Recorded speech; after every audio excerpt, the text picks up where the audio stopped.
Sports Bar in Casino, Arizona. So you're watching the Cardinals yesterday, and the very first drive, expect what the Rams did, right down, score a touchdown. Right down Broadway. Right down. Again, the Cardinals cannot cover tight ends for the life of them. Doesn't make any difference who the defensive coordinator is, whatever.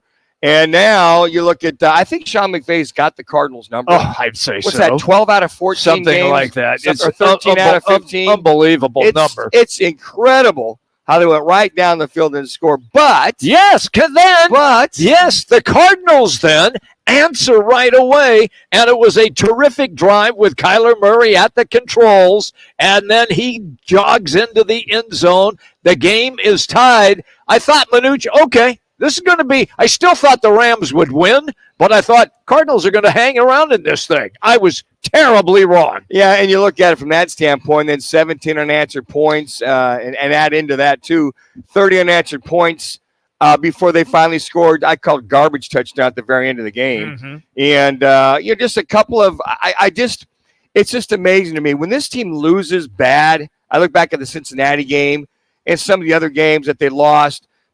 When they lose bad, they don't have, they're out-coached.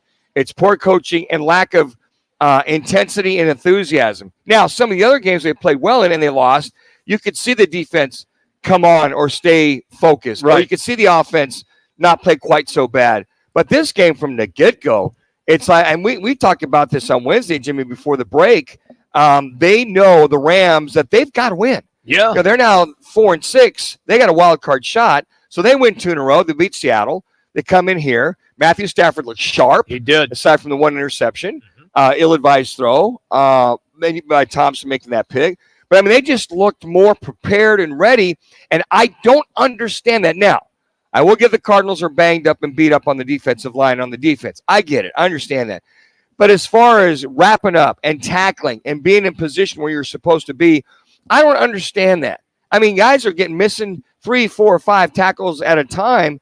And those are some of the things as far as a professional athlete. If you're coming to play, even if you're outmanned, you still got to make plays.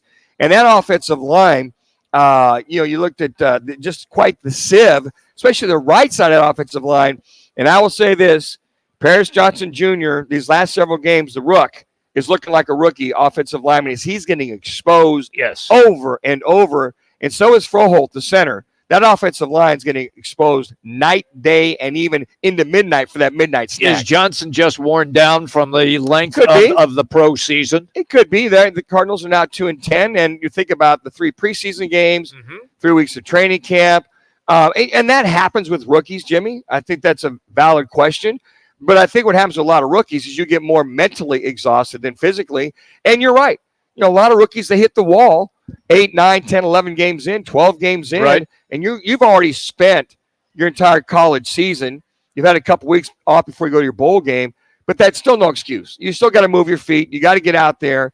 And I got to tell you what, they just schooled this offensive line and gave Kyler Murray not a lot of room to throw many passes. It's funny that you mentioned Kyler right there, because that is our State 48 Roofing It's Your Call question of the day. And for a free quote, repair, or installation, just head to state48roofing.com. You can always follow them on social media by searching #sexy roof status.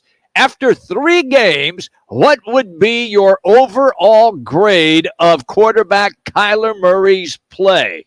And you have 4 options: 1A, 2B, 3C, 4D. Manuch, where have you cast your ballot? I'm one of those guys that's great on the curve. So the first game I thought was a B+. I thought last week was C+-ish, maybe. Threw a heck of a pass to Rondale Moore for that touchdown. Just one, and he underthrew several. So I'm a hard grader. And then yesterday, I'd give him a C-. I'd probably grade him a C right now after 3 games. Average-ish right in there. I would say that. All right, I'm giving him a B. And because of how he performed in game number 1 And also what I did see from him in game number 2 with that touchdown pass. Also, he ran it into the end zone for a touchdown. And everything that you just said prior to that, the offensive line, the Rams just dissolved the Cardinals' offensive line time and time again. Murray was on the run a lot and just couldn't get things going. And I will say this. Okay. I thought he took a couple steps back yesterday with some of the throws he missed. That's fair. Some of the reads he missed. So, if you looked at a B-C last week and maybe a C+ with everything involved, and I just didn't see the reaction time. So we're not seeing him improve. Let's just put it that way. Okay. And that's my concern with Kyler Murray in this offense. Top headlines presented by the CAZ Sportsbook at the CAZ Sports Bar at Casino, Arizona. Don't forget the big Monday night tailgate tonight. It is the Bears and the Vikings. Manuch is going to be here handing out cash. Hopefully, maybe close to $2,500 in that progressive jackpot. All right, coming up, it's our Valley Chevy NFL